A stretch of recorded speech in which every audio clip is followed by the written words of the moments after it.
الحمد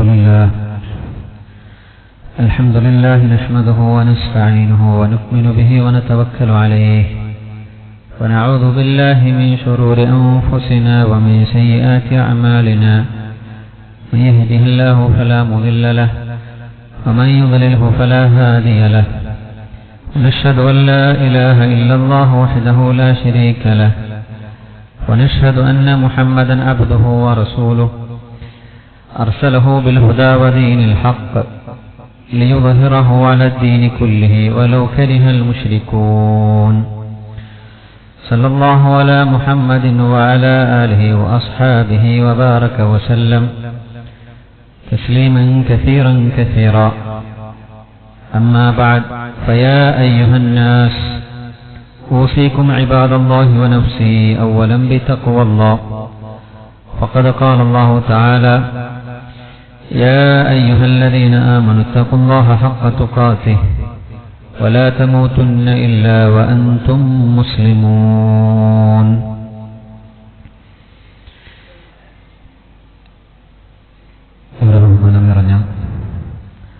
സത്യവിശ്വാസികളെ,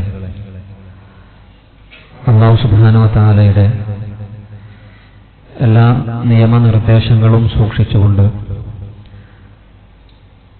തഖ്വയുള്ള ഒരു ജീവിതം നയിക്കണമേ എന്ന് ആദ്യമായി എന്നോടും തുടർന്ന് നിങ്ങളോടും ഓർമ്മപ്പെടുത്തുകയാണ്, വസിയത്ത് ചെയ്യുകയാണ്.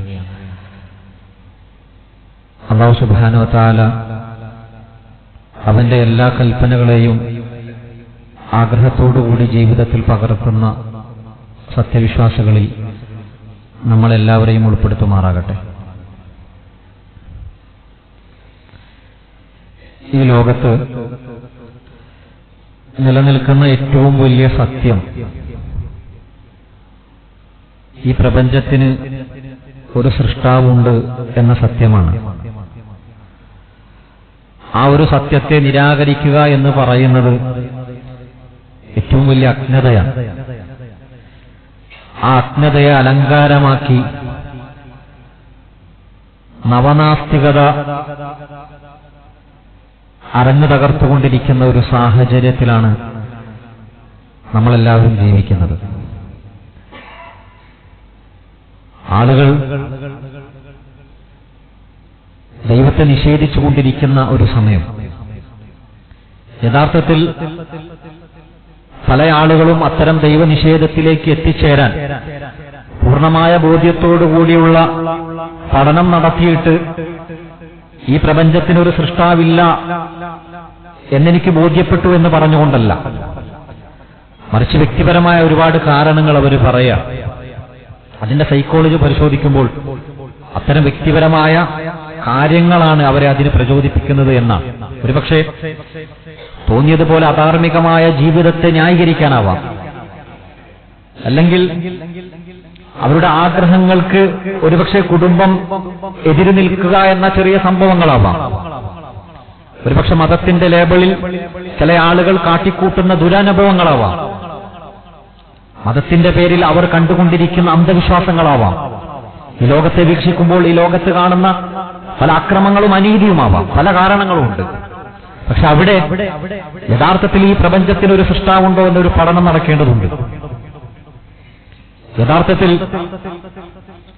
നാസ്തികതയുടെ ചരിത്രം നമ്മൾ പരിശോധിക്കുമ്പോൾ പ്രാചീന ഇന്ത്യയിലെ ചാർവാകന്മാർ മുതൽ ഗ്രീക്ക് ഫിലോസഫിയിൽ കാണുന്ന എപ്പിക്യൂറസ് വരെ നീണ്ടുകിടക്കുന്ന ഒരു ചരിത്രം. ആ നാസ്തികതക്ക് ഈ ലോകത്തിനോട് പറയാനുള്ളത് ഒരേ ഒരു കാര്യം മാത്രമാണ്: തിന്നുക, കുടിക്കുക, രസിക്കുക, രമിക്കുക. നിശ്ചലമായ ഈ ജീവിതം, അതിൽ പരമാവധി എത്രത്തോളം സുഖമനുഭവിക്കാൻ കഴിയുമോ അതൊക്കെ സുഖിക്കുക. അതിനിടയിൽ ദൈവം ആരാണ് എന്ന അന്വേഷണത്തിന് ഇനി മുതിരേണ്ടതില്ല. അത് അധ്വാനമുള്ള ഒരു പണിയാണ്. എന്നെ സംബന്ധിച്ചിടത്തോളം ഈ ദുനിയാവിലുള്ള ഓരോ സമയവും ആഘോഷിക്കാനുള്ളതാണ്. അതുകൊണ്ടാണ് എത്തീസ്റ്റ് എന്ന് നമ്മൾ പറയുമ്പോൾ നിരീശ്വരവാദി, ഈശ്വരനില്ല എന്ന വാദമല്ല, മറിച്ച് ഈശ്വരനുണ്ടോ ഇല്ലയോ എന്ന് ഞാൻ അന്വേഷിക്കാൻ പോയിട്ടില്ല. ഇന്നത്തെ നാസ്തികതയുടെ വലിയ അപ്പോസ്തലൻ എന്നറിയപ്പെടുന്ന റിച്ചാർഡ് ഡോക്കിൻസിനോട് ഓക്സ്ഫോർഡ് യൂണിവേഴ്സിറ്റിയിൽ നടത്തുന്ന ഒരു ഇന്റർവ്യൂവിൽ ചോദിക്കുന്നുണ്ട്, ദൈവമുണ്ടോ? എന്താണ് താങ്കളുടെ അഭിപ്രായം? ഇല്ല എന്ന് പറയാൻ തെളിവുണ്ടോ? 100% ദൈവമില്ല എന്ന് പറയാൻ എനിക്കിന്ന് വരെ ഒരു തെളിവ് കിട്ടിയിട്ടില്ല. അവർ എത്തീസ്റ്റുകളല്ല, അഗ്നോസിസ്റ്റ, അജ്ഞേയവാദികളാണ്. ദൈവമുണ്ടോ ഇല്ലയോ എന്ന് ഉറപ്പിച്ചു പറയാൻ കഴിയുന്നില്ല. അതുകൊണ്ടാണ് പലപ്പോഴും അവർ പറയുന്നത് ദൈവമില്ല എന്നല്ല നമ്മൾ പറയുന്നത്, മറിച്ച് അത്തരമൊരു ദൈവത്തിൽ വിശ്വസിക്കാൻ നമ്മൾ തയ്യാറല്ല എന്നവരെ പറയാം. അങ്ങനെ ഒരു ദൈവമില്ല എന്ന് പറയുന്നതിന് ലോകത്തിനെ വരെ ഒരു തെളിവ് കിട്ടിയില്ല എങ്കിൽ അതിനെ നിഷേധിക്കുക എന്ന് പറയുന്നത് പോലും ശാസ്ത്രവിരുദ്ധമാണ്. തെളിവ് കിട്ടിയാലാണ് ഒന്നില്ല എന്ന് നമ്മൾ പറയുക. അത്തരമൊരു തെളിവ് സമർപ്പിക്കാൻ അവരുടെ മുന്നിലില്ല. പക്ഷേ നാസ്തികത എന്തുകൊണ്ട് ഇത്രത്തോളം വലിയൊരോളമുണ്ടാക്കി എന്ന ചരിത്രം പരിശോധിക്കുമ്പോൾ നമ്മൾ ഒരു നിർണായക ഘട്ടത്തെ കാണുന്നുണ്ട്. 2001 സെപ്റ്റംബർ 11 വേൾഡ് ട്രേഡ് സെന്റർ ആക്രമണം നടന്നതോടുകൂടി വലിയൊരു നവജാഗരണം ഉണ്ടാവുകയാണ്. നവനാസ്തികർ 4 ആളുകൾ അത്തരമൊരു ആക്രമണത്തിന് വേണ്ടി കാത്തിരിക്കുകയായിരുന്നു. അങ്ങനെ ഒരു ആക്രമണം നടന്ന മുതൽ ഇത് മതതീവ്രവാദികളാണ് നടത്തിയതെന്നും അതുകൊണ്ട് മതം ഏറ്റവും വലിയ തിന്മയാണെന്നും അതുകൊണ്ട് ഇവിടെ നിന്ന് ലോകത്ത് നിന്ന് തുടച്ചു മാറ്റപ്പെടേണ്ടത് മതമാണെന്നും വാദിക്കാൻ 4 ആളുകൾ കാത്തിരിക്കുകയായിരുന്നു. ആ 4 ആളുകൾ 4 ഗ്രന്ഥങ്ങൾ രചിക്കുകയാണ്. അവരാണ് പിന്നീട് ഈ നവനാസ്തികതയുടെ ഏറ്റവും വലിയ 4 കുതിരപ്പടയാളികൾ എന്ന പേരിൽ അറിയപ്പെട്ടത്. അതിലൊന്നാമത്തേത് ഗോഡ് ഡെലൂഷൻ എഴുതിയ റിച്ചാർഡ് ഡോക്കിൻസാണ്. രണ്ടാമത്തേത് എൻഡ് ഓഫ് ദ ഫെയ്ത്ത് എഴുതിയ സാം ഹാരിസാണ്. മൂന്നാമത്തേത് the God is not great എന്ന പുസ്തകം എഴുതിയ ക്രിസ്റ്റഫർ ഹിച്ചനാണ്. നാലാമത്തേത് ദ ബ്രേക്കിംഗ് ദ സ്പെൽ എന്ന പുസ്തകം എഴുതിയ ഡാനിയൽ ഡെനറ്റാണ്. 4 ആളുകൾ. ആ 4 ആളുകളുടെ പുസ്തകങ്ങൾ നമ്മൾ വായിച്ചു നോക്കിയാൽ നമ്മൾ അത്ഭുതപ്പെട്ടു. അവരെ സംബന്ധിച്ചിടത്തോളം ദൈവമില്ല എന്ന് പറയുന്ന ആശയത്തിന് അടിയുറപ്പ് നൽകുന്ന തെളിവുകൾ സമർപ്പിക്കുന്നതിന് പകരം അവർ സമർപ്പിക്കുന്നത് മുഴുവൻ മതത്തിനെതിരുള്ള വിദ്വേഷമാണ്. ഈ ലോകത്ത് 2001 ഒരു തീവ്രവാദാക്രമണം നടന്നത് മുതൽ അതിന്റെയൊക്കെ കാരണം മതമാണ്. അതിന്റെ പ്രഥമ സ്ഥാനത്ത് ഇസ്ലാമാണ്. അതുകൊണ്ട് മതങ്ങൾ ഒന്നടക്കം എതിർക്കപ്പെടണം. അതിലൊന്നാമതായി ഇസ്ലാം എതിർക്കപ്പെടണം. ആ ഇസ്ലാമിനോടുള്ള മതത്തോടുള്ള വളരെ തീവ്രമായ വെറുപ്പ് തുപ്പുകൾ മാത്രമാണ് ആ ഗ്രന്ഥങ്ങളിൽ ഓരോ വരികളിൽ നമ്മൾ കണ്ടുകൊണ്ടിരിക്കുന്നത്. നമ്മൾ ആലോചിച്ച് നോക്കുക. ന്യൂനപക്ഷം ചില ആളുകൾ വിശ്വാസത്തിന്റെ പേരിൽ ഒരുപക്ഷെ എന്തെങ്കിലും ആക്രമണം നടത്തിയിട്ടുണ്ടെങ്കിൽ ഭൂരിപക്ഷം വരുന്ന ആളുകൾ അവർ മതവിശ്വാസികളായിരിക്കെ തന്നെ സമാധാന പ്രിയരാണ് എന്ന സത്യത്തെ മൂടിവെച്ചുകൊണ്ട് അവർ ചെയ്യുന്ന ആക്രമണം നമ്മൾ ആലോചിച്ച് നോക്കുക. മതമാണ് ഇവിടെ ഏറ്റവും വലിയ തിന്മ എന്നവർ പറയാം. അങ്ങനെ മതത്തോടുള്ള വെറുപ്പ്, ഇസ്ലാമിനോടുള്ള വെറുപ്പ് അത് പ്രചരിപ്പിക്കുന്നതിൽ വളരെ ശക്തമായി അവർ വിജയിക്കുന്നുണ്ട്.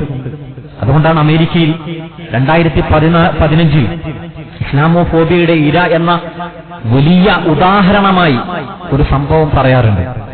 2015 സെപ്റ്റംബറിൽ അഹമ്മദ് മുഹമ്മദ് എന്ന് പറയുന്ന 14 വയസ്സ് മാത്രം പ്രായമുള്ള ഒരു ചെറുക്കൻ, ഒരു വിദ്യാർത്ഥി, തന്റെ സ്കൂളിലേക്ക് അവൻ സ്വന്തമായി ഉണ്ടാക്കിയ ഒരു ക്ലോക്ക് കൊണ്ടുപോയി കൊടുക്കാൻ.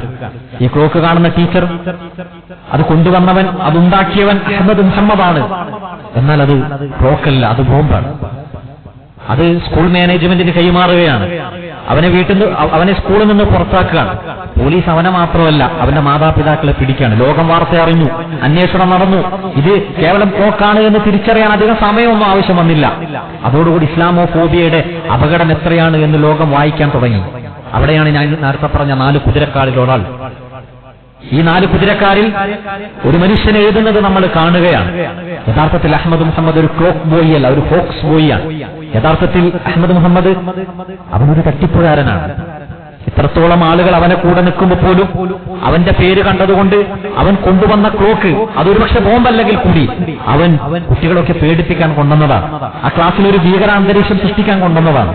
നമ്മൾ ആലോചിച്ച് നോക്കുക. അവന്റെ പേര് മുസ്ലിമാണ്. അവസാനം അഹമ്മദ് മുഹമ്മദ് എന്ന് പറയുന്ന ആ ചെറിയ വയസ്സുള്ള കുട്ടിക്ക് അമേരിക്ക വിട്ടു പോകേണ്ടി വരികയാണ്. ഖത്തറിലേക്ക് താമസം മാറ്റേണ്ടി വരികയാണ്. അത്രത്തോളം ഇസ്ലാം വിരുദ്ധത, ഇസ്ലാമോഫോബിയ, ഇസ്ലാമിനോടുള്ള വെറുപ്പ് തന്റെ തൂലികകൾ കൊണ്ട്, തന്റെ കൃതികൾ കൊണ്ട് എഴുതി ഫലിപ്പിക്കാൻ ഈ 4 ആളുകൾക്കും കഴിയുന്നുണ്ട്. അതിലൊരുത്തനാണ് സാം ഹാരിസ്. അയാൾ പറയുന്ന വാക്കുകൾ നമുക്ക് കാണാൻ കഴിയും. ഈ ലോകത്ത് ബലാത്സംഗവും മതവും നീക്കാനുള്ള അവസരം കിട്ടിയാൽ ബലാത്സംഗത്തെ ഞാൻ നിലനിർത്തുകയും മതത്തെ ഞാൻ ഈ ലോകത്ത് നിന്ന് ഉന്മൂലനം ചെയ്യാൻ ശ്രമിക്കുകയും ചെയ്യും. നമ്മൾ ആലോചിച്ച് നോക്കുക. എല്ലാ തിന്മകൾക്കെതിരെ കണ്ണടക്കുകയും എന്നിട്ട് മതം മാത്രമാണ് തിന്മ എന്ന് പറയുകയും അതിന്റെ പ്രഥമ സ്ഥാനത്ത് ഇസ്ലാമിനെ നിർത്തുകയും മുസ്ലിങ്ങൾക്കെതിരെ വെറുപ്പ് ഉത്പാദിപ്പിക്കുകയും ചെയ്യുകയാണ്. അതുകൊണ്ടാണ് അത് കേവലം അമേരിക്കയിൽ മാത്രമല്ല, അത്തരം വെറുപ്പ് വ്യാപാരം നടത്തുന്നതിൽ അവർ വിജയിച്ചു എന്നതുകൊണ്ട് തന്നെയാണ് അത് വ്യാപരിച്ച് കേരളത്തിൽ നമ്മൾ അനുഭവിക്കാം. മുസ്ലിങ്ങളോടുള്ള വെറുപ്പ് കേരളത്തിലും അത്തരമൊരു വെറുപ്പ് നമ്മൾ കാണുകയാണ്. അതുകൊണ്ടാണ് മതത്തെ ഇല്ലാതാക്കാൻ കിട്ടിയ അവസരങ്ങളൊന്നും അവർ നഷ്ടപ്പെടുത്തിയിട്ടില്ല. അത്തരമൊരു നാസ്തികത രാജ്യമായി രൂപീകരണം കൊണ്ട ഇടങ്ങളിലെല്ലാം 1940 ആദ്യമായി ഒരു നാസ്തിക രാഷ്ട്രമെന്ന് പറഞ്ഞ അൽബേനിയ മുതൽ സോവിയറ്റ് റഷ്യ മുതൽ ചൈന മുതൽ അവർ കൊന്നുതീർത്ത മതവിശ്വാസികളുടെ കബദ്ധങ്ങളുടെ എണ്ണം മില്യൺ കണക്കിനാണ്. വായിച്ചാൽ നമ്മൾ ഞെട്ടിപ്പോകും. മതം അതാണ് ഏറ്റവും വലിയ തിന്മ എന്ന് പറയാം. യഥാർത്ഥത്തിൽ അവർ കൊണ്ടുവരുന്ന വാദത്തിനോട് അല്പമെങ്കിലും ആത്മാർത്ഥതയുണ്ടെങ്കിൽ, അവർ ദൈവത്തെ നിഷേധിക്കുന്ന കാതലായ വാദത്തിന് സമർപ്പിക്കാനുള്ള എന്തെങ്കിലും വാദമുണ്ട് എന്നൊരു ധൈര്യമുണ്ടെങ്കിൽ, അവർ യഥാർത്ഥത്തിൽ ചർച്ച ചെയ്യേണ്ടത് ദൈവത്തെക്കുറിച്ചാണ്. നമ്മൾ ആലോചിച്ച് നോക്കാം, മനുഷ്യന് ചില ദാർശനികമായ ചോദ്യങ്ങളുണ്ട്. ഞാൻ എവിടെ നിന്ന് വരുന്നു, ഞാൻ എവിടെ നിന്ന് വരുന്നു, ഞാൻ എന്തിനു വന്നു, ഞാൻ എങ്ങോട്ടേക്കാണ് പോകുന്നത്? അപ്പൊ ഹസിബത്തും അന്നമാ ഖലഖനാകും അബസ, വിശുദ്ധ ഖുർആൻ ചോദിക്കുന്നുണ്ടല്ലോ, നിങ്ങളെ ഈ ഭൂലോകത്തെ സൃഷ്ടിച്ചത് വെറുതെയാണ് എന്ന് നിങ്ങൾ ചിന്തിക്കുന്നുണ്ടോ? വഇലൈഹി തുർജഊൻ, നിങ്ങൾ അവനിലേക്ക് മടക്കപ്പെടണം. നിങ്ങൾ ഈ കാണുന്ന ചെറിയ നശ്വരമായ ഈ ജീവിതം എന്തിനാണ് എന്ന് നിങ്ങൾ ആലോചിച്ചു നോക്കൂ. ഈ ജീവിതത്തിൽ ഒരു അർത്ഥമില്ലെങ്കിൽ, ഈ ജീവിതം പ്രധാനാണെങ്കിൽ, ഒരിക്കലും അങ്ങനെയല്ല എന്ന് പഠനം നമ്മളോട് തെളിയിക്കുകയാണ്. 20ഓളം രാജ്യങ്ങളിൽ ഓക്സ്ഫോർഡ് യൂണിവേഴ്സിറ്റി നടത്തിയ ഒരു പഠനമുണ്ട്. ആളുകളുടെ പൊതുവിശ്വാസം എന്ന് പറയുന്നത് ദൈവവിശ്വാസമാണ്. കുട്ടികളിൽ കാണുന്ന നൈസർഗികമായ ചോദന എന്ന് പറയുന്നത് ദൈവവിശ്വാസമാണ്. ബോൺ ബിലീവേഴ്സ് എന്ന് പറയുന്ന പുസ്തകങ്ങൾ രചിക്കപ്പെടുകയാണ്. അതുകൊണ്ടാണ് റസൂൽ സല്ലല്ലാഹു അലൈഹി വസല്ലം പറയുന്നുണ്ട്, കുല്ലു മൗലൂദിൻ യൂലദു അലൽ ഫിത്ര, എല്ലാ കുട്ടിയും ജനിച്ചു വീഴുന്നത് ശുദ്ധമായ ഒരു പ്രകൃതിയിലാണ്. ആ പ്രകൃതി കൊണ്ട് അവൻ യഥാർത്ഥ പ്രപഞ്ചത്തിന്റെ സൃഷ്ടാവിലേക്ക് അവൻ അടുക്കുകയാണ്. അതുകൊണ്ടാണ് ഒരു അറാബിയോട്, ഗ്രാമീണനായ ഒരു മനുഷ്യനോട് ചോദിക്കുന്നുണ്ട്, ദൈവമുണ്ടോ എന്നതിന് എന്തെങ്കിലും തെളിവ് നിങ്ങൾക്ക് പറയാൻ കഴിയുമോ? ആ അറാബിയായ മരുഭൂനിവാസിയായ മനുഷ്യൻ പറയാണ്, അൽ ബഅറതു തദുല്ലു അലൽ ബഈർ, ഒട്ടകത്തിന്റെ കാഷ്ടം അത് ഒട്ടകമുണ്ട് എന്നതിന് തെളിവാണ്. വഅസറുൽ അഖ്ദാം യദുല്ലു അലൽ മസീർ, മരുഭൂമിയിലെ കാൽപ്പടികൾ അത് അതിലൂടെ നടന്ന ഒരു മനുഷ്യനിലേക്കുള്ള തെളിവാണ്. വസമാഉൻ ദാതു അബ്റാജിൻ വഅർളുൻ ദാതു ഫിജാജിൻ അലാ തദുല്ലു അലാ ലതീഫിൽ ഖബീർ, അങ്ങനെയാണെങ്കിൽ ഭ്രമണപഥങ്ങളുള്ള ഈ ആകാശം, പുഴകളും നദികളും ഒഴുകുന്ന ഈ ഭൂമി, അലാ തദുല്ലു അലാ ലതീഫിൻ ഖബീർ, വളരെ സൂക്ഷ്മ അറിവോടുകൂടി സൃഷ്ടികർമ്മം നിർവഹിച്ച ഒരു സൃഷ്ടാവിന്റെ സാന്നിധ്യത്തെ അത് തെളിയിക്കുന്നില്ലേ എന്ന് അക്ഷരവിദ്യാഭ്യാസമൊന്നുമില്ലാത്ത ഒരു മനുഷ്യൻ പറയാം. തീർച്ചയായിട്ടും അത് തെളിയിക്കുന്നുണ്ട്. ഈ ലോകം, അതിലേക്ക് നമ്മൾ നിരന്തരം നമ്മളെ സൃഷ്ടികൾ വായിച്ചു നോക്കണം. ഈ ലോകത്തിന് ഒരു സൃഷ്ടാവുണ്ട് എന്ന് നമ്മൾ തിരിച്ചറിയാൻ. ലോകത്തിനൊരു സൃഷ്ടാവുണ്ട് എന്നതിന് പണ്ഡിതന്മാരെ 3 തെളിവുകൾ വെക്കാറുണ്ട്. അതിലൊന്നാമത്തത് ഡിസൈൻ ആർഗ്യുമെന്റാണ്. ഈ ലോകത്ത് ഏതൊരു കാര്യത്തിനും ഡിസൈൻ ഉണ്ടെങ്കിൽ അതിന്റെ പിറകിൽ ഒരു ഡിസൈനർ ഉണ്ടാകും. ഈ ലോകത്തിനൊരു ഡിസൈൻ നമ്മൾ കാണുന്നുണ്ട്. ഈ ഭൂമി 23.5 ഡിഗ്രി ചെരിഞ്ഞിങ്ങനെ കറങ്ങുകയാണ്. അതുകൊണ്ടാണ് ഈ ലോകത്ത്, ഈ ഭൂമിയിൽ നമ്മൾ കാലാവസ്ഥ വ്യതിയാനങ്ങൾ അനുഭവപ്പെടുക. അതങ്ങനെ ചരിച്ചതാരാണ്? മഴ കിട്ടുന്നുണ്ട്, കാറ്റ് കിട്ടുന്നുണ്ട്. ഈ ലോകത്ത് ജീവിക്കാൻ ആവശ്യമായ രീതിയിലൊക്കെ ഈ ലോകത്തെ സെറ്റ് ചെയ്തിട്ടുണ്ട്, ഡിസൈൻ ചെയ്തിട്ടുണ്ട്. അങ്ങനെയാണെങ്കിൽ അത് ഡിസൈൻ ചെയ്തത് ആരാണ്? അത് റാൻഡമായി, സ്വാഭാവികമായി, യാദൃച്ഛികമായി ഉണ്ടായി എന്ന് നമുക്ക് പറയാൻ കഴിയില്ല. ഉദാഹരണത്തിന്, നമ്മളൊരു ചില്ലുപാത്രം നിലത്തേക്കിടുക, അത് ചിന്നിച്ചിതറിയാൽ അത് ചിതറുന്നത് ക്രമരാഹിത്യത്തോടുകൂടിയാണ്. അതിന്റെ ഓർഡറില്ല, പലയിടങ്ങളിലായി ചിതറുകയാണ്. ഞാനൊരു ക്യാൻവാസിൽ കുറച്ച് പെയിന്റുകൾ ഒന്ന് വീശിയെറിഞ്ഞാൽ അത് ചിത്രമായി മാറുന്നില്ല. അവിടെ ഒരു ചിത്രമുണ്ടെങ്കിൽ ആ ചിത്രം വരച്ച ഒരു ഡിസൈനറുണ്ട്. ആ ചിന്നിച്ചിതറിയ കുപ്പിച്ചില്ലുകൾ അടുക്കി വെച്ചിട്ടുണ്ടെങ്കിൽ അതിനടുക്കി വെച്ചൊരു ഡിസൈനറുണ്ട്. ചില ആളുകൾ ചില ഡിസൈൻ മോശമാണ്, ബാഡ് ഡിസൈനിങ്ങിനെ കുറിച്ച് പറയും. ചില ഡിസൈൻ മോശമാണ്. ഈ ലോകത്ത് നോക്കുമ്പോൾ കണ്ണു കാണാത്ത ആളുകളുണ്ട്, അന്ധരായവർ, ജന്മനാൽ അന്ധരായവർ. അതുപോലെ തന്നെ ലോകത്ത് പട്ടിണി കൊണ്ടും പരിവട്ടങ്ങൾ കൊണ്ടും പ്രയാസപ്പെടുന്നവർ. നമ്മൾ ആലോചിച്ച് നോക്കണം. യഥാർത്ഥത്തിൽ ആ ഡിസൈനിന്റെ പിറകുള്ള ഉദ്ദേശം നമ്മൾ മനസ്സിലാക്കാത്തത് കൊണ്ടാണ്. വാതിൽ തുറക്കാൻ വേണ്ടി ഉപയോഗിക്കുന്നതാണ്. പക്ഷെ ഒരു കെട്ടിടത്തിൽ തുറക്കപ്പെടാത്ത ഒരു വാതിൽ നമ്മൾ കാണുകയാണെങ്കിൽ അതെന്തിനുണ്ടാക്കി എന്നത് അതിന്റെ ഡിസൈനർക്ക് മാത്രമേ പറയാൻ കഴിയുള്ളൂ. അതിന്റെ പിറകിൽ ചില ഉദ്ദേശങ്ങൾ ഉണ്ടാകാം. മനുഷ്യന് എന്തെങ്കിലുമൊക്കെ പരീക്ഷണം അല്ലാഹു തന്നിട്ടുണ്ടെങ്കിൽ വിശുദ്ധ ഖുർആൻ പറയാൻ ആ പരീക്ഷണം ഉണ്ടാകും. വലനബ്ലുവന്നകും ബിശൈഇൻ മിനൽ ഖൗഫി വൽ ജൂഇ വനഖ്സിൻ മിനൽ അംവാലി വൽ അൻഫുസി വസ്സമറാത്ത്. തീർച്ചയായിട്ടും അല്ലാഹു പരീക്ഷിക്കുക തന്നെ ചെയ്യും. മിനൽ ഖൗഫ്, നിങ്ങൾക്ക് പേടി ഉണ്ടാകും, നിങ്ങൾക്ക് പട്ടിണി ഉണ്ടാകും, നിങ്ങൾക്ക് ധനനഷ്ടമുണ്ടാകാം, നിങ്ങൾക്ക് ശരീരത്തിന് എന്തെങ്കിലുമൊക്കെ പ്രയാസങ്ങൾ ഉണ്ടാകാം. അള്ളാഹ് പറയാൻ അവിടെ ക്ഷമിക്കാൻ നിങ്ങൾ തയ്യാറുണ്ടോ? ക്ഷമിക്കാൻ നിങ്ങൾ തയ്യാറുണ്ടോ? അല്ലദീന ഇദാ അസാബത്തുഹും മുസീബ ഖാലു ഇന്നാ ലില്ലാഹി വ ഇന്നാ ഇലൈഹി റാജിഊൻ. ഇത് അല്ലാഹു തന്നതാണ്, അല്ലാഹുവിലേക്ക് മടങ്ങേണ്ടവരാണ്. അതുകൊണ്ട് ഈ ചെറിയൊരു കാലം ക്ഷമിച്ചാൽ വലിയ പ്രതിഫലമുണ്ട് എന്ന ബോധമുണ്ടെങ്കിൽ അതാണ്. അവിടെ ഒരു ഡിസൈനിനെയും നമുക്ക് കുറ്റപ്പെടുത്താൻ കഴിയില്ല. ഒന്നാമത്തേത് ഡിസൈൻ ആർഗ്യുമെന്റാണ്. രണ്ടാമത്തേത് കോസ്മോളജിക്കൽ ആർഗ്യുമെന്റാണ്. ഏത് തുടക്കത്തിനും ഒരു തുടക്കക്കാരൻ ആവശ്യമുണ്ട്. ഈ ലോകത്തിനൊരു തുടക്കമുണ്ട് എന്ന് ശാസ്ത്രം നമ്മളോട് പറയാം. ഈ ലോകം കാലാകാലം ഇവിടെ ഉണ്ടായിരുന്ന ഒന്നല്ല. ഈ ലോകം യഥാർത്ഥത്തിൽ ഒരു ബിഗ് ബാങ്കിലൂടെ ഇവിടെ ഉണ്ടായി വന്നതാണ് എന്ന് ശാസ്ത്രം പറയുന്നുണ്ട്. എങ്കിൽ നമ്മൾ ചോദിക്കേണ്ട ഒരു ചോദ്യമാണ്, അതുണ്ടാക്കിയത് ആരാണ്? ഒരു കാര്യത്തിന് തുടക്കമുണ്ടെങ്കിൽ അതിനൊരു തുടക്കക്കാരൻ വേണം. ഉദാഹരണത്തിന് നമ്മളൊരു ടേബിളിൽ ചെറിയ തൂണുകൾ ഇങ്ങനെ നിരത്തി വെക്കുകയാണ്. ആദ്യത്തെ തൂണിനെ നമ്മളൊന്ന് വീഴ്ത്തിയാൽ വരിവരിയായി ആ തൂണിന്റെ അവസാനം ആ ടേബിളിന് പുറത്തേക്ക് വീഴാണ്. ടേബിളിന് പുറത്തൊരു തൂണ് വീണ് കിടപ്പുണ്ട് എന്ന ബോധ്യമുണ്ടെങ്കിൽ അതിന് വീഴ്ത്തിയത് അതിന്റെ തൊട്ടു മുമ്പുള്ള തൂണാണ്. അതിനെങ്ങനെ പുറകോട്ടേക്ക് വലിക്കുമ്പോൾ അവസാനത്തെ തൂണും വീണിട്ടുണ്ട്. പക്ഷെ അതിനെ വീഴ്ത്തിയത് ആരാണ്? അതിന് വീഴ്ത്താൻ അതിനു മുമ്പൊരു തൂണില്ല. ബാഹ്യമായൊരു ശക്തി ഇടപെട്ടിട്ടുണ്ട്, അത് തൂണല്ല. ബാഹ്യമായൊരു ശക്തി ഇടപെട്ടിട്ടുണ്ട്. ആ ശക്തിയുടെ പേരാണ് സൃഷ്ടാവ്. ഞാൻ എന്റെ സുഹൃത്തിനോട് ഒരു 10 രൂപ കടം ചോദിക്കാം. എന്റെ സുഹൃത്തിന്റെ കയ്യിലില്ല, അവൻ മറ്റൊരാളോട് ചോദിക്കാം. അവന്റെ ആ പട്ടിക നീണ്ടു പോയിട്ട് അവൻ തിരിച്ചു വന്ന് എനിക്ക് 10 രൂപ കൊണ്ടുവന്നിട്ടുണ്ടെങ്കിൽ എനിക്ക് ബോധ്യമുണ്ട്, മറ്റാരോടും ചോദിക്കാതെ സ്വന്തം പോക്കറ്റിൽ നിന്നും 10 രൂപ എടുത്തു തരാൻ കഴിയുന്ന ഒരുവനെ അവൻ കണ്ടുമുട്ടിയിട്ടുണ്ട്. അയാൾക്കും മറ്റൊരാൾ ചോദിക്കേണ്ടി വന്നാൽ ആ 10 രൂപ എനിക്ക് കിട്ടൂലായിരുന്നു. 10 രൂപ എനിക്ക് കിട്ടിയിട്ടുണ്ട്. ഞാൻ അനുഭവിക്കുന്ന വായു ഈ ലോകത്തെ എനിക്ക് അനുഭവിക്കാൻ കഴിയുന്നുണ്ട്. ഞാൻ കുടിക്കുന്ന ജലം എനിക്ക് അനുഭവിക്കാൻ കഴിയുന്നുണ്ട്. എന്റെ ജീവൻ അതെനിക്ക് സ്പന്ദിക്കുന്നതായി തോന്നുന്നുണ്ട്. എങ്കിൽ അത് കൊണ്ടുവന്ന ഒരു തുടക്കക്കാരൻ ഈ ലോകത്തിനുണ്ടാകും. അതാണ് കോസ്മോളജിക്കൽ ആർഗ്യുമെന്റ്. മൂന്നാമത്തത് കണ്ടിൻജൻസി ആർഗ്യുമെന്റാണ്. ഈ ലോകത്തെ എല്ലാ കാര്യങ്ങളും ഒന്ന് മറ്റൊന്നിനെ ആശ്രയിച്ച് നിൽക്കുകയാണ്. ഉദാഹരണം പറഞ്ഞാൽ, നമ്മളൊരു കടൽ തീരത്ത് പോവാണ്. അതിന്റെ പ്രതലത്തിൽ നമ്മൾ വെള്ളം കാണുന്നുണ്ട്. ആ വെള്ളം അതിന് തൊട്ട് താഴെയുള്ള വെള്ളത്തെ ആസ്വദിച്ച് നിൽക്കാൻ, അതിന്റെ ഏറ്റവും ഔട്ടർ മോസ്റ്റ് ലെയറിലെ ജലകണങ്ങൾ അതിന് താഴെയുള്ള ജലകണത്തെ ആസ്വദിച്ച് നിൽക്കാൻ. അതങ്ങനെ അടിയിലേക്ക് പോകുമ്പം ആ കടലിന്റെ അടിത്തട്ടുണ്ട്. ആ അടിത്തട്ടിന്റെ മേലാണ് ഈ വെള്ളം നിൽക്കുന്നത്. ഒരു കാര്യം നമുക്ക് ബോധ്യമായി, വെള്ളത്തിന്റെ മുകൾ പരപ്പ് മാത്രമാണ് നമ്മൾ കാണുന്നതെങ്കിലും അതിനടിത്തട്ടുണ്ട് എന്ന് നമ്മൾ ബോധ്യപ്പെടുകയാണ്. കാരണം അങ്ങനെ ഒന്നിനെ ആശ്രയിച്ച് അതിന്റെ അടിവരെ പോകും. അപ്പോഴാണ് മറ്റൊന്നിനെയും ആശ്രയിക്കാത്തൊരു അടിത്തട്ടിനെ നമ്മൾ കാണുന്നത്. അടിത്തട്ട് കാണണമെന്നില്ല, ആ മുകളിലുള്ള വെള്ളം നമ്മൾ കാണുന്നുണ്ട്. അതുപോലെ ഈ ലോകത്തിലെ എല്ലാ കണങ്ങളും മറ്റൊന്നിനെ ആശ്രയിച്ചുകൊണ്ടേയിരിക്കുകയാണ്. അവസാനം മറ്റൊന്നിനെയും ആശ്രയിക്കേണ്ട ആവശ്യമില്ലാത്ത വിധത്തിൽ അല്ലാഹു സമദ്, സമദീയത്തുള്ള ഒരു അല്ലാഹു. അവിടെയാണ് വിശുദ്ധ ഖുർആൻ പറയുന്നത് ഖുൽ ഹുവല്ലാഹു അഹദ്. അങ്ങനെയുള്ളവൻ ഒരുവനാണ് അല്ലാഹു സമദ്. അവനിലേക്ക് എല്ലാവരും ആശ്രയിക്കുന്നുണ്ട്. പക്ഷേ അവർക്ക് ആരെയും ആശ്രയിക്കേണ്ട കാര്യമില്ല. ലം യലിദ്, അവൻ ആരെങ്കിലും ജനിപ്പിച്ചവനല്ല, അവൻ ആരെയും ജനിപ്പിച്ചിട്ടില്ല, അവന് അങ്ങനെ തുടക്കമുണ്ടായതല്ല. അങ്ങനെ തുല്യനായ ഒരാളെ നിനക്ക് കാണാൻ കഴിയില്ല. വിശുദ്ധ ഖുർആൻ ഈ ആർഗ്യുമെന്റുകളെയൊക്കെ വളരെ മനോഹരമായിട്ട് വിശുദ്ധ ഖുർആൻ സൂറത്തുൽ ഇഖ്ലാസിൽ പറയണം. അതുകൊണ്ടാണ് സുലുസുൽ ഖുർആൻ, ഖുർആനിന്റെ 1/3 പരതിയാൽ അതിന്റെയൊക്കെ ആശയത്തെ സൂറത്തുൽ ഇഖ്ലാസിൽ കാണാൻ കഴിയും എന്ന് പറയുന്നതിന്റെ കാരണം അതാണ്. പക്ഷെ നമ്മൾ ആലോചിച്ച് നോക്കുക, യഥാർത്ഥത്തിൽ ഇത്തരം ദൈവമുണ്ടോ എന്ന ചിന്തയിലേക്ക് പോകുന്നതിന് പകരം ഇത്തരം ലോജിക്കുകളെ, ഇത്തരം റീസണുകളെ ആളുകൾ ഇങ്ങനെ വളരെ നിഷേധാത്മകമായി സമീപിക്കുന്നത് എന്തുകൊണ്ടാണ്? ശാസ്ത്രത്തിന്റെ മറപിടിച്ചുകൊണ്ട് ഇതിനൊക്കെ നിഷേധിക്കാം.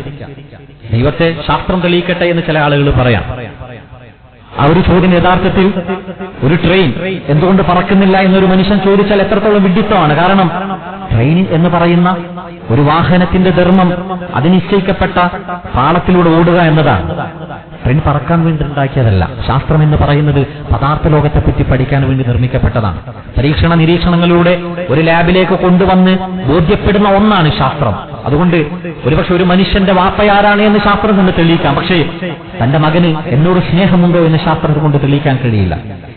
ഒരു ശാസ്ത്രം ഉപയോഗിച്ചുകൊണ്ട് ന്യൂക്ലിയർ ബോംബുണ്ടാക്കിയാൽ ഇത്ര ആളുകളെ കൊല്ലാം എന്നൊരു ശാസ്ത്രത്തിന് പറയാം. പക്ഷേ അങ്ങനെ കൊല്ലുന്നത് തെറ്റാണ് എന്ന് ശാസ്ത്രത്തിന് പറയാൻ കഴിയില്ല. അതുകൊണ്ടാണ് 2ാം ലോക മഹായുദ്ധത്തിൽ തന്റെ ശാസ്ത്ര സാങ്കേതിക വിദ്യ ഉപയോഗിച്ചുകൊണ്ട് ന്യൂക്ലിയർ ബോംബ് നിർമ്മിക്കപ്പെട്ടപ്പോൾ അതുപയോഗിച്ചുകൊണ്ട് ആയിരക്കണക്കിനെന്നല്ല മില്യൺ കണക്കിന് ആളുകൾ കൊല്ലപ്പെട്ടത് കണ്ടപ്പോൾ ഓപ്പൺ ഹൈമറിനെ പോലുള്ള ആളുകൾ ശാസ്ത്രത്തോട് തന്നെ തിരിഞ്ഞു നടന്ന സംഭവങ്ങൾ നമ്മൾ വായിക്കുന്നത്.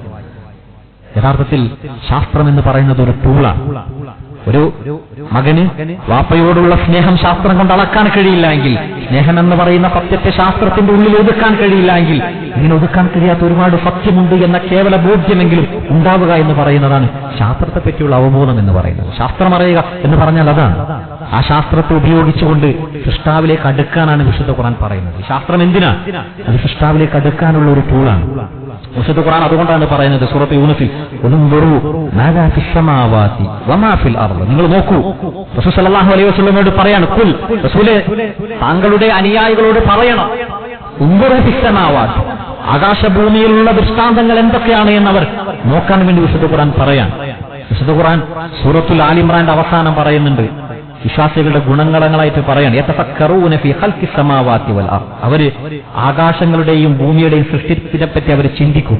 എന്നിട്ട് അവർ പറയും, റബ്ബനാ മാ ഖലഖത ഹാദാ ബാതില, അല്ലാഹുവേ തീർച്ചയായിട്ടും നീ ഇവയൊന്നും സൃഷ്ടിച്ചത് വെറുതെയല്ല, വൃഥാവിലല്ല, ആവശ്യമില്ലാതെ സൃഷ്ടിച്ചതല്ല, സുബ്ഹാനക, അതുകൊണ്ട് നീ പരിശുദ്ധനാണ്. അങ്ങനെ ഒരു പഠനം നടത്തിയിട്ട് പറയാണ് സുബ്ഹാനക. മലക്കുകളുടെ കഥ വിശുദ്ധ ഖുർആൻ പറയുന്നുണ്ട്. അവരെ സംബന്ധിച്ചിടത്തോളം ലോകത്തെ വസ്തുക്കളുടെ പേര് ചോദിക്കാം, മലക്കൾക്ക് അറിയില്ല.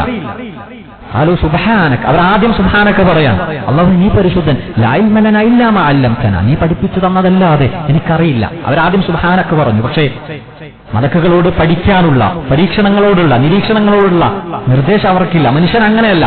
അവൻ യതഫക്കറൂന ഫീ ഖൽഖിസ് സമാവാതി വൽ അർദ്, അവൻ ചിന്തിച്ചതിന് ശേഷം പറയാൻ സുബ്ഹാനക. നമ്മൾ പഠിക്കാൻ വേണ്ടി നിർദ്ദേശിക്കപ്പെട്ട ഒരു സമുദായമാണ്.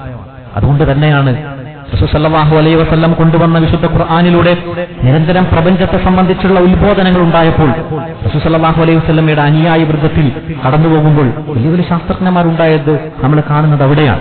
ഇസ്ലാമിക ഗോൾഡൻ ഏജ് പരിശോധിക്കുമ്പോൾ നമ്മൾ ശാസ്ത്രത്തിന് നിസ്തുലമായ സംഭാവനകൾ നൽകിയ ഒരുപാട് ആളുകളെ നമ്മൾ കാണുന്നുണ്ട്.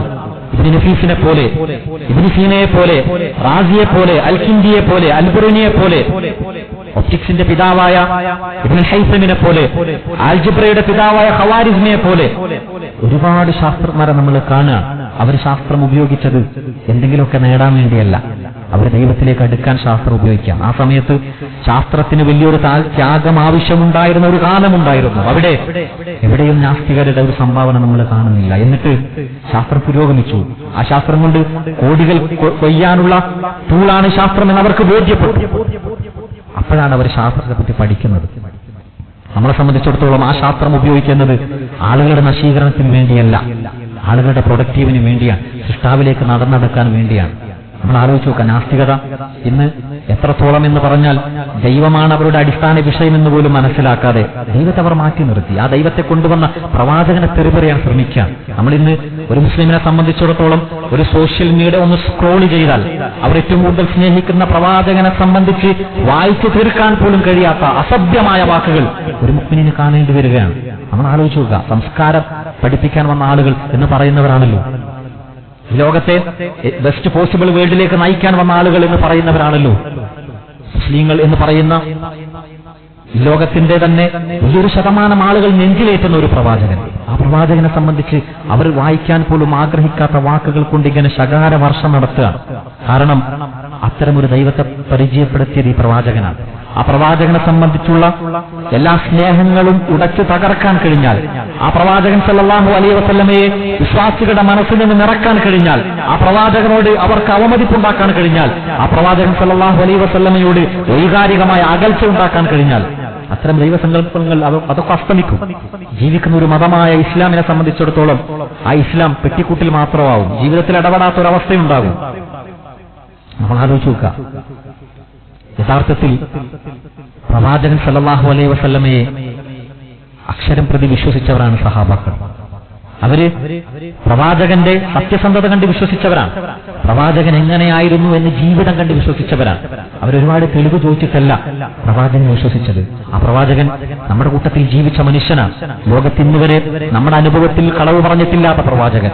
അത്തരത്തിൽ എന്തെങ്കിലും നേട്ടം ഉണ്ടാകുമായിരുന്നെങ്കിൽ റസൂൽ സല്ലല്ലാഹു അലൈഹി വസല്ലം ഒറ്റപ്പെടുന്ന ഒരു സന്ദർഭമുണ്ട്. റസൂലും അബൂബക്കറും മാത്രം സൗറിന്റെ ഗുഹയിൽ ഒറ്റപ്പെടുക. ഒന്ന് താഴേക്ക് ശത്രുക്കൾ എത്തി നോക്കിയാൽ പിടിക്കപ്പെടുന്ന അവസ്ഥ എത്തുകയാണ്. അബൂബക്കർ റളിയല്ലാഹു തആല അൻഹുവിന് പേടിയായി. നമ്മൾ ആലോചിക്കുക, റസൂൽ ഇതൊക്കെ ഒരു ഫേക്ക് ഐഡിയ വെച്ചിട്ടാണ് അള്ളാഹിനെ കുറിച്ച് പറഞ്ഞതെങ്കിൽ, ഇത്തരം സ്വപ്നങ്ങൾ പറഞ്ഞെങ്കിൽ പിടിക്കപ്പെടും എന്ന നിലയിൽ റസൂൽ പേടിക്കണമായിരുന്നു. അബൂബക്കറിന്റെ കൂടെ റസൂലൊന്ന് പേടിക്കണമായിരുന്നു. റസൂൽ സല്ലല്ലാഹു അലൈഹി വസല്ലം പറയാൻ, ലാ തഹസൻ ഇന്നല്ലാഹ മഅന, പേടിക്കേണ്ട അബൂബക്കർ, അള്ളാഹു നമ്മുടെ കൂടെയുണ്ട്. കാരണം ഈ ഒരു ഘട്ടത്തിൽ ഞാൻ പറഞ്ഞത് കളവാണെങ്കിൽ ഏത് അള്ളാഹുവിനെ ഞാൻ വിശ്വസിക്കാം, ഏത് അള്ളാഹുവിനെ പറഞ്ഞാൽ ഞാൻ സമാധാനിപ്പിക്കാം, അതിന്റെ ഉറപ്പാണ്. ആ ഉറപ്പ് കണ്ട അബൂബക്കർ സിദ്ദീഖുണ്ട്. ആ ഉറപ്പ് കണ്ട റസൂൽ സല്ലല്ലാഹു അലൈഹി വസല്ലമയുടെ ശിഷ്യന്മാരുണ്ട്. അവർ ആ പ്രവാചകനെ കണ്ട് വിശ്വസിച്ചവരാണ്. അതുകൊണ്ടാണ് വിശ്വാസം എന്ന് പറയുന്നത് കണ്ടു കഴിഞ്ഞാൽ പിന്നെ ബോധ്യമാണ്. ബോധ്യപ്പെട്ടതിന് ശേഷം പിന്നെ വിശ്വാസമില്ല. അതുകൊണ്ടാണ് ഫിർഔൻ മുങ്ങി മരിക്കുന്ന സമയത്ത് ആമന്നാ ബിറബ്ബി ഹാറൂന വ മൂസ, ഇപ്പൊ ഞാൻ മൂസയുടെയും ഹാറൂന്റെയും റബ്ബിൽ ഞാൻ വിശ്വസിച്ചു എന്ന് ഫിർഔൻ പറയാൻ. ഖുർആൻ പറഞ്ഞു, ആൽ ആൻ വഖദ അസ, ഇപ്പോഴാണോ നീ വിശ്വസിക്കുന്നത്? ആൽ ആൻ, ഇപ്പോഴാണോ വിശ്വസിക്കുന്നത്? വഖദ അസൈത മിൻ ഖബൽ, ഇതിനു മുമ്പ് നീ വിശ്വസിച്ചില്ലല്ലോ.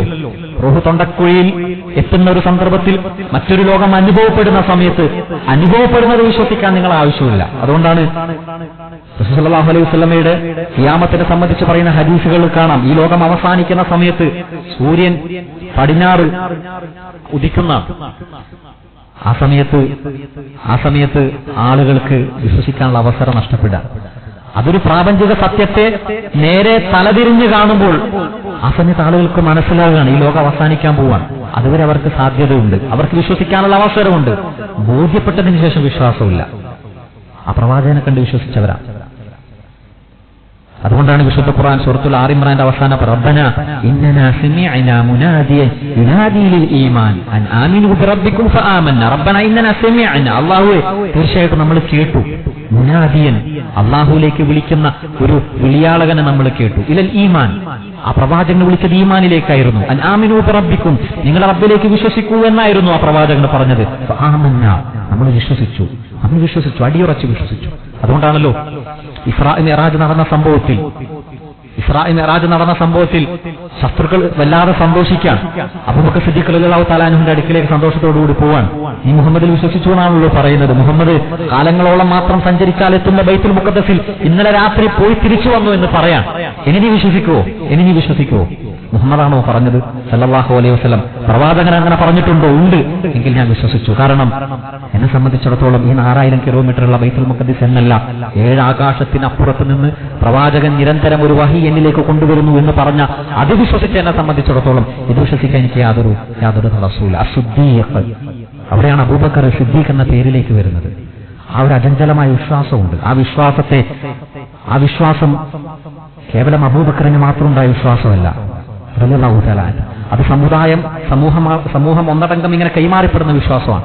ആ പ്രവാചകനെ സംബന്ധിച്ചുള്ള സ്നേഹം മുസ്ലിങ്ങളുടെ മനസ്സുകളിലൊക്കെ ഒന്നടങ്കം രൂഢമൂലമാക്കപ്പെട്ടതാണ്. അതെടുത്തു കളയാൻ കഴിഞ്ഞാൽ കേവലം മറ്റാരാജ്യന്മാരെ പോലെ ചില്ലുകൂട്ടിൽ അടക്കപ്പെടുന്ന ഒരു വിഗ്രഹമായി റസൂലിനെ പ്രതിഷ്ഠിക്കാൻ കഴിഞ്ഞാൽ, മുസ്ലിങ്ങളുടെ ജീവിതത്തിൽ നിത്യം റസൂലിന്റെ ചര്യകൾ പിന്തുടരപ്പെടുന്ന അവസ്ഥയില്ലാതായി പോയാൽ പിന്നെ തോന്നിവാസങ്ങൾക്കൊക്കെ ലൈസൻസായി. അങ്ങനെ പ്രവാചകന്റെ സുന്നത്തിനെ പരിമിതപ്പെടുത്താനുള്ള ശ്രമം നടക്കുകയാണ്. നമുക്ക് പറയാനുള്ളത് ഈ കേവലം നാസ്തികത എന്ന് പറയുന്ന പ്രത്യയശാസ്ത്രങ്ങളൊക്കെ ഒരു കേവലം കുമിളകളാണ്. വിസങ്ങളെ കടന്നുവരും, അത് ചില ഒച്ചപ്പാടുകൾ ഉണ്ടാക്കും. അവർ ആധുനികരാണ് എന്ന് പറഞ്ഞ്, പുരോഗമനം പറഞ്ഞ്, സമൂഹത്തിന്റെ സാംസ്കാരിക ബോധത്തെ പറഞ്ഞ് അവർ ചില ആരോപണങ്ങൾ ഉണ്ടാക്കും. അതൊക്കെ കെട്ടടങ്ങും, കുമിളകൾ പൊട്ടുന്നത് പോലെ അതൊക്കെ നിഷ്പ്രഭമാകും. റസൂൽ സല്ലല്ലാഹു അലൈഹി വസല്ലമയുടെ ജീവിതത്തിന്റെ കാലത്ത് നമ്മൾ കാണുന്ന ഒരു ദുഃഖവാർത്തയുണ്ട്. റസൂലിന് ഖാസിം മരണപ്പെടുകയാണ്, രണ്ടാമത്തെ മകൻ അബ്ദുള്ള മരണപ്പെടുകയാണ്. ഈ വാർത്ത കേൾക്കുന്ന ശത്രുക്കൾ അബൂ ജഹലിനെ പോലെ, അബൂ ലഹബിനെ പോലെ, ആസിബിന് വായിലിനെ പോലെയുള്ള ശത്രുക്കൾ അവർ തെരുവോരങ്ങളിൽ ആനന്ദ നൃത്തം ചവിട്ടുകയാണ്. പ്രവാചകന്റെ മുഹമ്മദിന്റെ പിന്തുടർച്ചകൾക്ക് ഇവിടെ അവസാനിക്കുക. മുഹമ്മദിനെ ഏറ്റെടുക്കാൻ ഇനി ആരുമില്ല. മുഹമ്മദിന്റെ തലമുറയുടെ നശിച്ചു പോവാൻ. റസൂൽ സല്ലല്ലാഹു അലൈഹി വസല്ലമക്ക് ആശ്വാസം എന്ന നിലയിൽ വിശുദ്ധ ഖുർആനിന്റെ ഏറ്റവും ചെറിയ സൂറത്ത് ഇന്നാ അഅതൈനാകൽ കൗസർ ഫസല്ലി ലിറബ്ബിക വൻഹർ ഇന്ന ശാനിഅക ഹുവൽ അബ്തർ. പ്രവാചകരെ, അങ്ങല്ല വാലറ്റവൻ, അങ്ങല്ല തീർന്നു പോയത്. അങ്ങേ ബലിച്ച് നടക്കുന്ന അബൂജഹലുണ്ടല്ലോ, അബൂലഹബുണ്ടല്ലോ, ആസിബിന് വായിലുണ്ടല്ലോ, അവരാണ് വാലറ്റ് പോയവർ. അങ്ങയെ സംബന്ധിച്ചിടത്തോളം അങ്ങയുടെ ഒരു പ്രതാപവും പറയാൻ പോകുന്നില്ല. നമ്മൾ ആലോചിച്ച് നോക്കുക, 1.5 സഹസ്രാബ്ദങ്ങൾക്ക് ശേഷവും ആയിരക്കണക്കിനല്ല കോടിക്കണക്കിന് മനുഷ്യ മനസ്സുകളിൽ നിത്യമെന്നോണം പ്രവാചകന്റെ ഓരോ സുന്നത്തും പിൻപറ്റുന്നത് നമ്മൾ കാണുക. അബൂജഹലിനെ ആഘോഷിക്കുന്നവരെ നമ്മൾ കാണുന്നില്ല, അബൂലഹബിനെ ആഘോഷിക്കുന്നവരെ നമ്മൾ കാണുന്നില്ല, ആസിബിന് വായിലിനെ സംബന്ധിച്ചിടത്തോളം അവനെ പൊക്കിപ്പിടിച്ച് നടക്കുന്നവരെ നമ്മൾ കാണുന്നില്ല. അവിടെയും റസൂൽ സല്ലല്ലാഹു അലൈഹി വസല്ലമയുടെ സുന്നത്തിനെ പിന്തുടരുന്ന, അനുധാവനം ചെയ്യാൻ ശ്രമിക്കുന്ന കോടിക്കണക്കിന് മനുഷ്യരെ കാണുക. അവിടെയാണ് ലിയുത്ഫിഉ നൂറല്ലാഹി ബിഅഫ്വാഹിഹിം. ആളുകൾ അവര് അള്ളാഹുവിന്റെ പ്രകാശത്തെ ഊതിക്കെടുത്താൻ ശ്രമിച്ചുകൊണ്ടേയിരിക്കുകയാണ്. പക്ഷേ വല്ലാഹു മുതിമ്മു നൂരിഹി, അള്ളാഹു അവന്റെ പ്രകാശത്തെ പൂർത്തീകരിക്കാൻ ശ്രമിച്ചുകൊണ്ടേയിരിക്കുകയാണ്. വലൗ കരിഹൽ കാഫിറൂൻ, അതിന് എത്ര ആളുകൾ എതിരെന്നിട്ടും കാര്യമൊന്നുമില്ല. അവിടെ അള്ളാഹു അത് പൂർത്തിയാകും. പക്ഷേ ആ പൂർത്തീകരണത്തിൽ ഞാനും നിങ്ങളുമൊക്കെ ഭാഗവാക്കാകാൻ കഴിയുക എന്ന് പറയുന്നതാണ് ഏറ്റവും വലിയ പ്രധാനപ്പെട്ട കാര്യം. അള്ളാഹു ആ രീതിയിൽ ഇസ്ലാമിന്റെ മൂല്യങ്ങളോട് ഒപ്പിണങ്ങി ജീവിക്കാൻ കഴിയുന്ന സത്യവിശ്വാസികളിൽ അള്ളാഹു നമ്മളെല്ലാവരെയും ഉൾപ്പെടുത്തുമാറാകട്ടെ. വാഖിറു ദഅ്വാനാ അൽഹംദുലില്ലാഹി റബ്ബിൽ ആലമീൻ.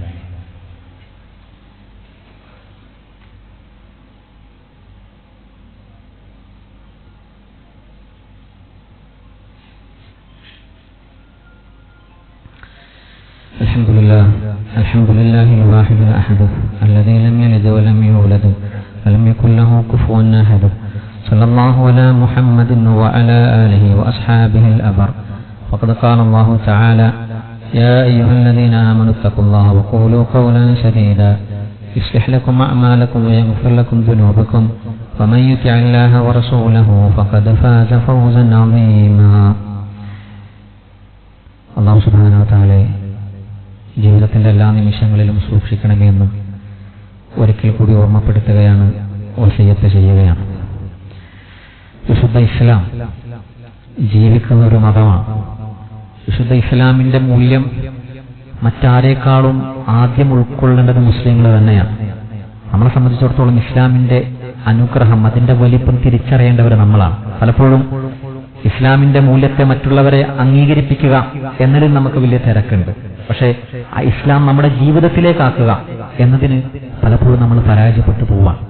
യഥാർത്ഥത്തിൽ ഇസ്ലാം കേവലം വാക്കുകൾ കൊണ്ട് കൈമാറപ്പെടുന്നതിന് പകരം ആ ആശയത്തെ, ആ മൂല്യത്തെ ജീവിച്ചു കാണിക്കാനാണ്. അതുകൊണ്ടാണ് കേവലം കിതാബ് കൊടുത്തിട്ടല്ല, കൂട്ടത്തിലൊരു പ്രവാചകന് കൊടുത്തു.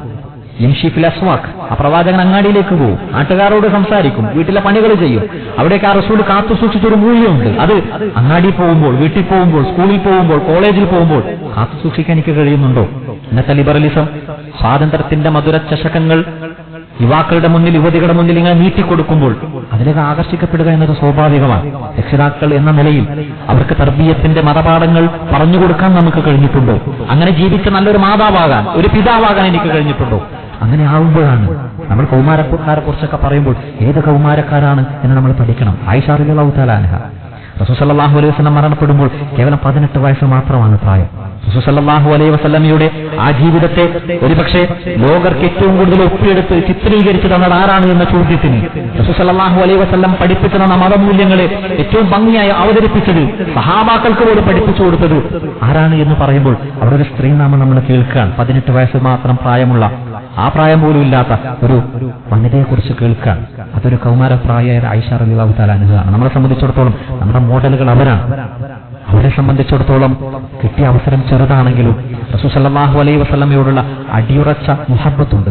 നമ്മുടെ കോളേജ് ക്യാമ്പസുകളിലേക്ക് പോകുമ്പോൾ പലതിനും പല ആളുകളും നിർബന്ധിക്കുമ്പോൾ അള്ളാഹുവാണ് എനിക്ക് ഏറ്റവും പ്രിയങ്കരം എന്ന് പറയാനുള്ള താക്കത്തുണ്ടാക്കി കൊടുത്താൽ, റസൂൽ സല്ലല്ലാഹു അലൈഹി വസല്ലമയുടെ സുന്നത്താണ് എനിക്ക് ഏറ്റവും പ്രിയങ്കരം എന്ന് പറയാനുള്ള ആർജവം നമ്മുടെ യുവാക്കൾക്കുണ്ടായാൽ അവിടെ തീരുന്നതാണ് പ്രശ്നം. അത്തരത്തിൽ നമ്മൾക്ക് റസൂലിനോട് മുഹബ്ബത്തുണ്ടാകാൻ, അള്ളാഹുവിനോട് മുഹബ്ബത്തുണ്ടാകാൻ, വല്ലാഹു റസൂലുഹു അഹഖു, റസൂലുഹും അള്ളാഹുവുമാണ് ഏറ്റവും കൂടുതൽ അവലംബിക്കപ്പെടാൻ, അനുസരിക്കപ്പെടാൻ ഏറ്റവും ബാധ്യസ്ഥർ എന്നൊരു ബോധമുണ്ടാകാൻ, ആ ബോധത്തിൽ ജീവിക്കുകയും ആ ബോധത്തെ മറ്റുള്ളവർക്ക് ബോധ്യപ്പെടുത്തി കൊടുക്കാൻ പ്രബോധന രീതിയിൽ അടിയുറച്ചു നിൽക്കുകയും ചെയ്യുന്ന നല്ല മക്കളെ സമ്പാദിക്കാനുള്ള താക്കത്ത് നമ്മൾ ഉണ്ടാക്കിയെടുക്കുക. അള്ളാഹു അത്തരത്തിൽ റസൂൽ സല്ലല്ലാഹു അലൈഹി വസല്ലമയുടെ സുന്നത്തുകളെ പിൻപറ്റുന്ന, വിശുദ്ധ ഖുർആനിന്റെ കൽപ്പനകളെ ഏറ്റവും സന്തോഷത്തോടുകൂടി അനുസരിച്ച് ജീവിക്കുന്ന സത്യവിശ്വാസികളിൽ അള്ളാഹു നമ്മളെ എല്ലാവരെയും ഉൾപ്പെടുത്തുമാറാകട്ടെ. നമ്മൾ ചെയ്തുപോയ ചെറുതും വലുതുമായ എല്ലാ പാപങ്ങളും അള്ളാഹു വിട്ടുപുറത്തു മാപ്പാക്കി തരുമാറാകട്ടെ. രോഗങ്ങൾ കൊണ്ട്, കടങ്ങൾ കൊണ്ട് പ്രയാസപ്പെടുന്ന എല്ലാവരുടെയും പ്രയാസം അള്ളാഹു നീക്കി കൊടുക്കുമാറാകട്ടെ. സന്താനങ്ങളില്ലാതെ ദുഃഖിക്കുന്ന ദമ്പതികൾക്ക് അള്ളാഹു സ്വാലിഹായ സന്താനങ്ങൾ നൽകി അനുഗ്രഹിക്കുമാറാകട്ടെ. നമ്മളിൽ നിന്ന് മരണപ്പെട്ടുപോയ നമ്മുടെ മാതാപിതാക്കൾ, വേണ്ടപ്പെട്ടവർ, അവരുടെയൊക്കെ പരലോക ജീവിതം അള്ളാഹു സുഖകരമാക്കി കൊടുക്കുമാറാകട്ടെ. ഈമാനോടുകൂടി തന്നെ ജീവിതാന്ത്യം വരെ നിലനിൽക്കുന്ന സത്യവിശ്വാസികളിൽ അള്ളാഹു നമ്മളെല്ലാവരെയും ഉൾപ്പെടുത്തുമാറാകട്ടെ. ഈമാനോടുകൂടി ജീവിച്ച് ഈമാനോടുകൂടി മരിച്ച് നാളെ ജന്നാത്തുൽ ഫിർദൗസിൽ ഒരുമിച്ച് കൂടാൻ അള്ളാഹു നമുക്ക് തൗഫീഖ് തോഫീക്ക് നൽകുമാറാകട്ടെ. اللهم اغفر للمؤمنين والمؤمنات والمسلمين والمسلمات الأحياء منهم والأموات إنك مجيب الدعوات وقاضي الحاجات.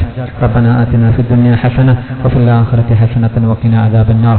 إن الله يأمركم بالعدل والإحسان وإيتاء ذي القربى وينهى عن الفحشاء والمنكر والبغي يعظكم لعلكم تذكرون ولذكر الله أكبر والله يعلم ما تصنعون.